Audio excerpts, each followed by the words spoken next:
Right now, somewhere in the world, somebody is kicking a ball. In a park, on a beach, in a narrow street with jumpers for goalposts. Football is the most watched, most played sport in human history. Over 4 billion people follow it. It exists on every continent. It transcends language, culture, and politics in a way that almost nothing else does. And it is only about 160 years old in its modern organized form, which raises a question that nobody really asks. What were humans doing before that? For 300,000 years, before leagues, before rules, before referees and transfer windows and penalty shootouts, what did people actually play? Because here is what we know for certain. Play is not a modern invention. It is not something humans developed once they had enough spare time and a stable food supply. Play is ancient. It is biological. Every social mammal on the planet plays. Lion cubs wrestle. Dolphins chase each other through waves for no reason other than the chase itself. Chimpanzees throw things and chase each other and invent games with rocks and sticks. The urge to play is wired into the social brain long before the first whistle was ever blown. And for ancient humans, that urge expressed itself in ways that are surprising, revealing, and in some cases still alive in corners of the world most people never look at. Let's go back to the beginning. The oldest form of human play almost certainly involved the body itself. No equipment, no rules written down. Just the things a human body can do, and the challenge of doing them better than the person next to you. Running, jumping, climbing, wrestling, throwing. These are not sports in the modern sense, but they are competition, they are play. And the evidence for them goes back further than almost anything else we can document about human social behavior. Wrestling is almost certainly the oldest competitive physical activity in human history. It requires nothing. No ball, no field, no equipment of any kind. Just two bodies and the question of which one ends up on the ground. Depictions of wrestling have been found in cave paintings in Mongolia dating back to over 7,000 years ago. Ancient Egyptian tomb murals from 3,000 years ago show wrestlers in holds and positions that a modern grappler would immediately recognize. The Mesopotamian epic of Gilgamesh, one of the oldest written stories ever found, centers on a wrestling match as its defining dramatic moment.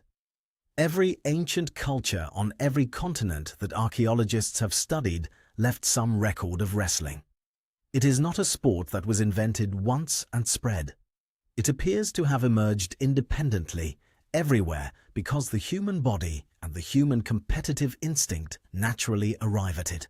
Throwing came just as naturally, and for ancient humans, throwing was not just recreation, it was survival technology.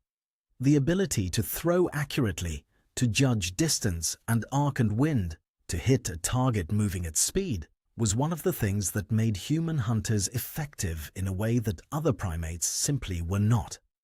Ancient humans trained this skill constantly because their lives depended on it. But training is a short step from competition, and competition is a short step from play. Spear throwing contests, rock throwing for distance and accuracy, these were almost certainly among the earliest organized competitive activities our species engaged in. They were also, in the most literal sense, practice for the hunt. Play and survival were not separate categories, they fed each other. And then there were the ball games. This is the part that surprises people most, because the instinct to kick, throw, and chase a round object turns out to be very, very old. The oldest confirmed ball games in the archaeological record come from Mesoamerica. The ancient Olmec civilization, which flourished from around 3,500 years ago, played a game on a large stone court using a solid rubber ball that could weigh up to 4 kilograms. The ball was kept in play using the hips, the thighs, and the upper arms. Not the feet in the way football uses them, but the fundamental logic, keep the ball moving, score against your opponents, do not let it touch the ground, is unmistakably familiar. Stone courts for this game have been found across Mexico and Central America. Over 1,500 of them. This was not a casual pastime. It was a central institution of ancient life, connected to ritual, to community, to the marking of seasons and the settling of disputes. In ancient China, a game called Cuju was being played as far back as 2,300 years ago during the Han Dynasty. Players kicked a leather ball filled with feathers through a small opening in a silk net hung between two poles. Passing, dribbling, teamwork. FIFA, the governing body of modern football, officially recognizes Cuju as the earliest form of football ever documented. It was played by soldiers as physical training, by nobility as entertainment, and by ordinary people in streets and open grounds. It looks, in every meaningful way, like a version of what 4 billion people watch today. Ancient Greece formalized physical competition in a way that shaped the entire Western world. The Olympic Games, beginning around 2,800 years ago, were built on running, jumping, throwing, and wrestling. But outside the formal games, Greeks played a ball game called episkiros, a rough, physical team game involving throwing and carrying a ball across a boundary line. The Romans borrowed it, modified it, and called it harpastum. Roman soldiers carried harpastum across Europe as they conquered it. Some historians believe this is part of the chain that eventually led, through centuries of variation and local adaptation, to the football played today. But go back further still, before any of these civilizations, before courts and rules and organized competition, and play still existed. It just looked different. Hunter-gatherer groups observed in modern times give us the clearest window into what ancient play probably looked like for most of human prehistory. And what researchers consistently find is that play among these groups is rarely organized into formal competition with fixed rules and declared winners. It is fluid.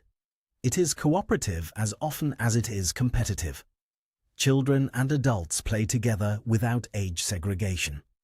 Games emerge spontaneously and dissolve when the energy shifts. There is running and chasing and throwing and wrestling and laughter. There are games with stones and sticks that have no name and no rulebook, but that the whole group understands without being told. This is probably the truest picture of ancient human play. Not a proto-football match with teams and tactics, but something more alive and less structured than that. Something that shifted between competition and cooperation, between physical challenge and pure joy, between training for survival and doing something for no reason at all except that it felt good to do it. And that instinct to gather, to compete, to chase something, to celebrate when it goes in, has never once left us. Football did not create it. Football just gave it a name and drew some lines on the ground. The game was always already there.